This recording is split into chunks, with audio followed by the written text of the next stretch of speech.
Kryptonite and Khwan. The Quiet Strength in Knowing Thyself, by Kateb. They say the real strength of a man is in knowing his limitations.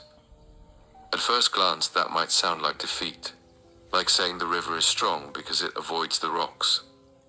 But in truth, the river is mighty because it knows how to flow around them. It knows how to dance with resistance without losing its direction. Real strength is not the thunder that shakes the mountains. It is the stillness that holds the mountain together. Strength doesn't come from trying to master everything. It doesn't live in the chest of a man who pretends to have all the answers. No, real strength comes when a man can look himself in the mirror and say, "I am not everything, but what I am, I honor." It begins with self-awareness. That deep and raw understanding of your abilities, your triggers, your patterns, and your temptations. It's the ability to sit quietly and know the full range of who you are without flinching. It's recognizing your gifts without becoming arrogant, and your flaws without becoming ashamed. I've come to know this intimately. One of my greatest strengths is my ability to learn fast, lightning fast. I don't say that to boast. It's simply how I was made. I absorb information and concepts like a sponge in monsoon season. What takes others months, I can often grasp in days. But this same strength can be my kryptonite. My thoughts race ahead of my reality. My mind gallops while my environment trots. And when the world around me cannot keep pace with what's moving inside me, I begin to feel confined, restless, anxious, like a lion pacing inside a bamboo cage. For a while, I tried to suppress that pace, force myself to slow down, to match the rhythm of people who didn't live the way I felt led to live. But the more I tried to shrink myself, the more distorted I became. I was trying to fit into something I was never designed to wear, like stuffing the wind into a glass jar. I had to stop resisting the calling, stop arguing with the pace of my soul. My reality was no longer reflecting who I was on the inside, a writer, a messenger, a soul given a sacred mission. A divine whisper handed me a pen, and my job was never to impress. My job was to deliver what was poured into me. I didn't ask for this task. I didn't go looking for a calling, it found me. I'm no more special than anyone else, I'm just a man who writes. That's it. But I know what was entrusted to me. And to walk in that calling, I had to get to know my weaknesses too. I had to shake hands with my temptations. And let me tell you, I've dined with them. I've sat across from my weaknesses at the table like old companions. And let me tell you something else, they are smooth. They smell good. They dress nice. They don't show up in rags. They show up in elegance. They compliment you. They seduce you. And they will destroy you if you forget who you are. The tale of Naifang and the soul mirror. Let me bring you now into a little village in the lush hills of northern Thailand, where the air smells of jasmine and grilled banana leaves. The people there tell a story. An old one passed down from the elders who sit under banyan trees sipping bitter tea. Long ago there was a potter named Naifang. He was known across the region not because his pots were perfect, oh no, quite the opposite. Every single pot he made had some flaw. A chip here, a bulge there, a swirl in the wrong place. But people loved his pottery because it felt alive. Each one had character, like it had a story. Naifang wasn't famous because of his skill. He was famous because of a mirror, a magical one, they say.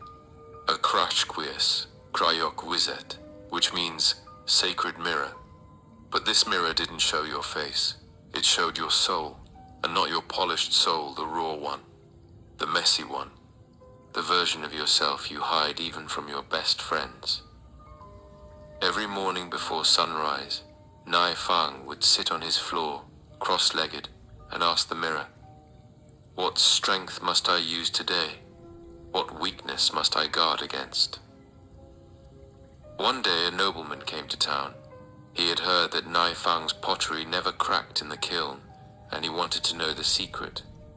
The nobleman expected a grand workshop, but what he found was a dusty hut, clay-stained mats, and an old man with cracked fingernails and a belly full of laughter. The nobleman demanded, "What is your secret?" Nai Fang said, "I speak to my cracks before I speak to the fire." He invited the nobleman to look into the mirror. The nobleman, puffed up like a rooster before a fight, laughed. "I am flawless," he said.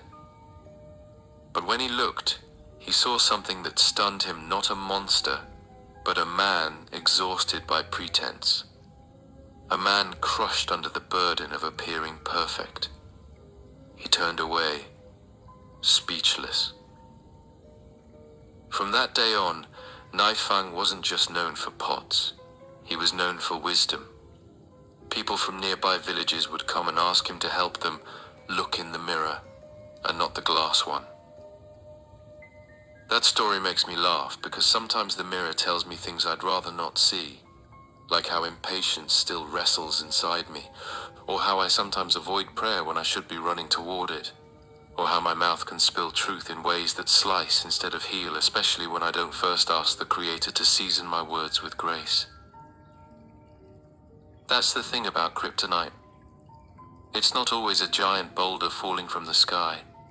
Sometimes it's your own tongue, your sarcasm, your pride, your unwillingness to admit you don't know everything, your ego that convinces you to push forward instead of pause and pray. Sometimes your kryptonite looks like your so-called friends, the ones who clap for your downfall louder than your success, the ones who hand you poison with a smile, the ones who drain your Khwan, your life force, your spirit. In Thai tradition, when someone's Khwan is weakened, they may experience disorientation, fear, sadness. They perform a ritual called Erikwe, Riak Khwan, a calling of the soul back to the body. Because when your Khwan is missing, you're walking around like a ghost in your own life. You're there, but not really there. We need to call our souls back. Back from the distractions. Back from the fake strength that's just ego in a costume. Back from the false belief that we must carry everything alone. And so I ask you, my dear reader, do you know your superpower? That sacred gift that flows when you're in alignment with your purpose? Do you know your kryptonite?